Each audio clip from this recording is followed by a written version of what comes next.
Bueno, yo tengo el honor de coordinar un grupo de más de 150 personas en 10 nodos distintos del país, y el objeto que nos dimos fue comprender cuál había sido el impacto socioeconómico de la pandemia en esos espacios, cuáles eran las iniciativas que adoptaron los gobiernos en sus distintos niveles, el gobierno nacional, provincial y los gobiernos municipales, para enfrentar el desafío sobre todo de sostener a los hogares y las familias. El foco de nuestro estudio es el sostén público a la supervivencia de los hogares y las familias, viendo primero cómo sufrieron, después cómo el Estado trató de asistirlas, y finalmente cómo llegó a ellas eh, el IFE y el ATP, que fueron las principales políticas que implementó el gobierno nacional: el ingreso federal de emergencia y la asistencia al trabajo y la producción, que fueron las políticas de mayor envergadura y de mayor rapidez y masividad, ¿no? Que se implementaron durante 2020. Lo interesante es que el proyecto involucra a profesionales de distintas disciplinas: economistas, trabajadores sociales, sociólogos, politólogos, antropólogos, historiadores, y entonces tiene objetivos más cuantitativos, como por ejemplo mirar a través de las estadísticas el impacto socioeconómico, objetivos más cualitativos, como es entrevistar a beneficiarios y mediadores de estas políticas, y también objetivos más vinculados a los archivos y a desentrañar, bueno, cuáles fueron las medidas que se fueron adoptando en cada nivel para dar respuesta a este desafío.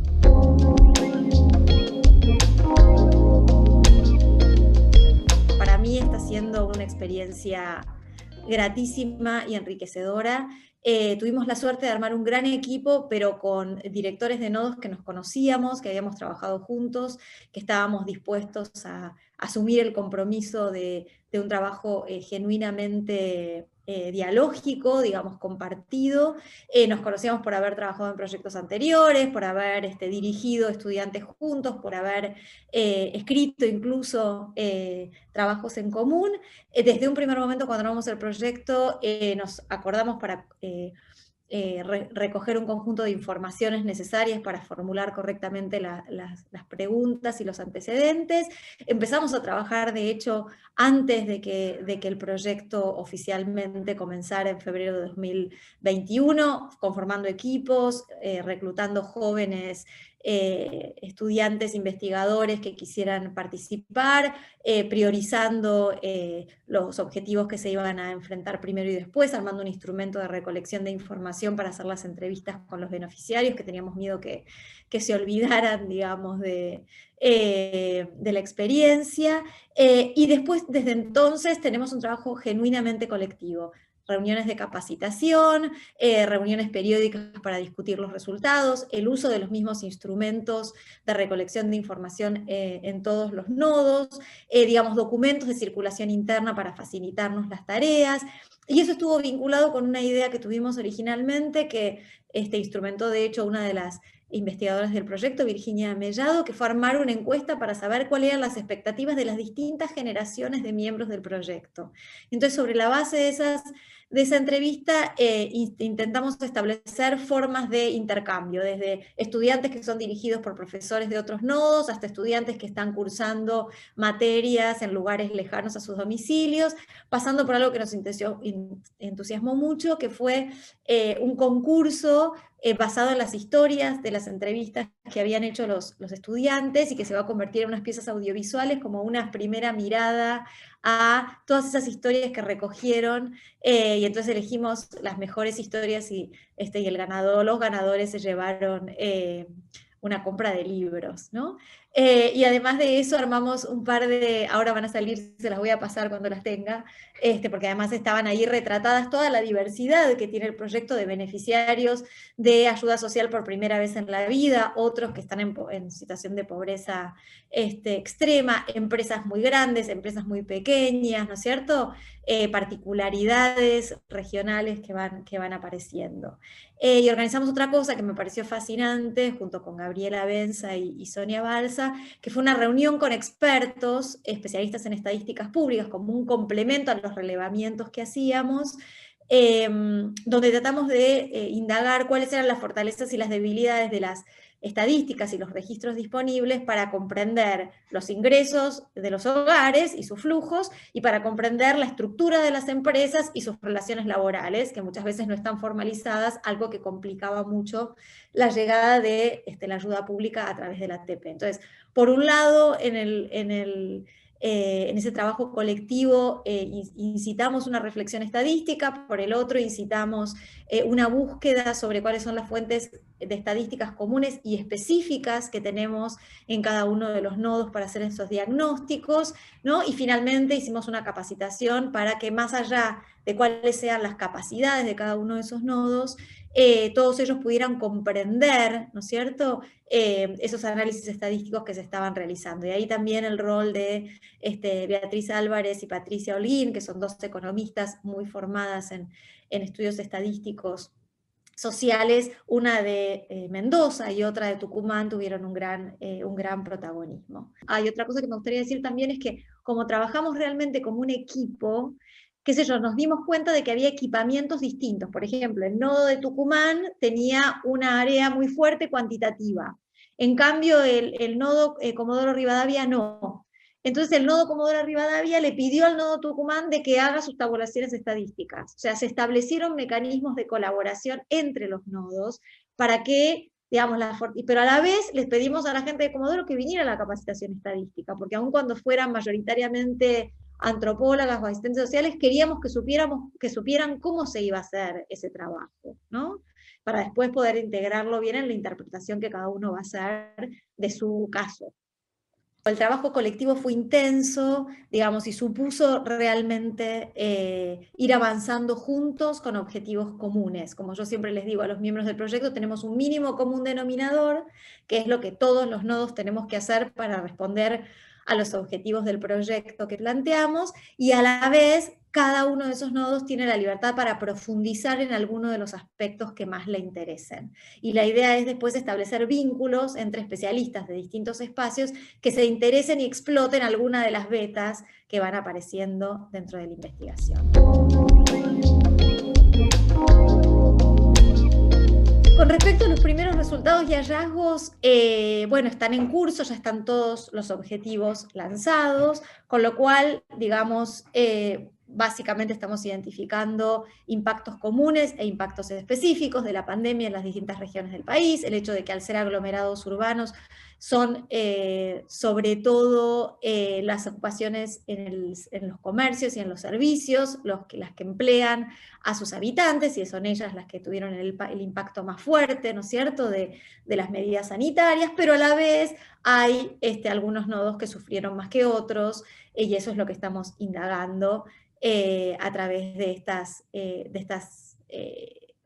informaciones estadísticas. Por otro lado, estamos haciendo un relevamiento de políticas públicas donde estamos constatando la división del trabajo que se fue estableciendo entre los distintos gobiernos, ¿no? Cómo el gobierno nacional ofreció, digamos, estas ayudas y algunos lineamientos, pero cómo las provincias y los municipios tuvieron mucho más protagonismo en el control de las medidas sanitarias, el aporte de ciertas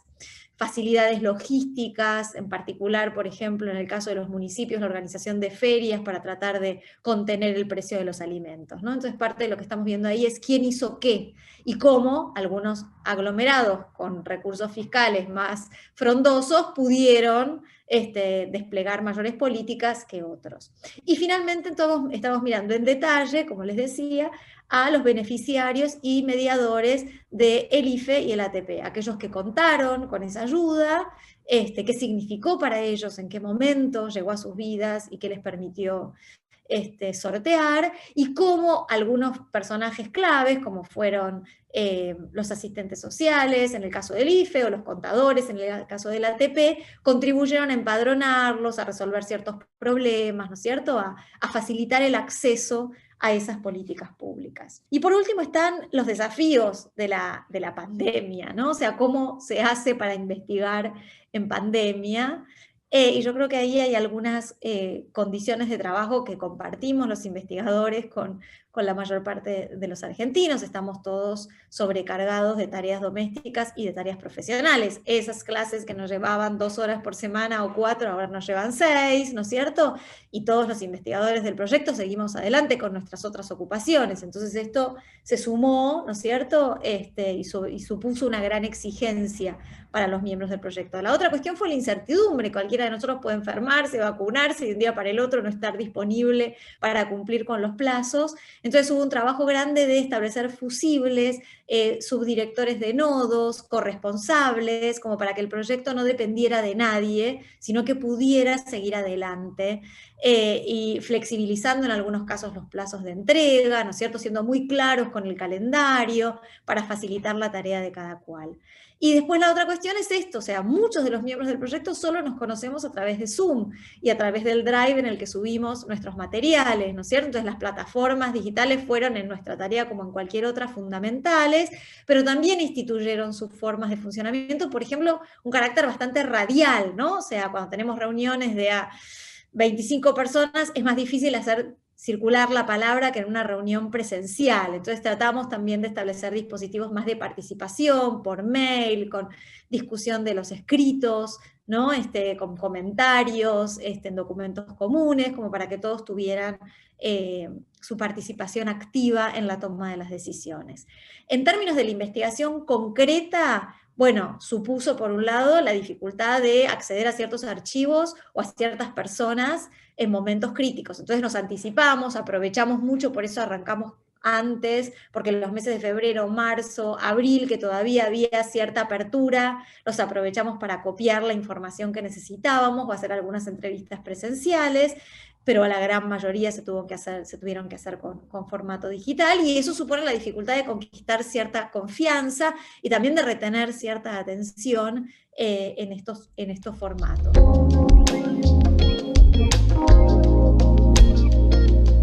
Finalmente, la incertidumbre que vivimos todos, ¿no? O sea, parte de lo que nos preguntamos es cuánto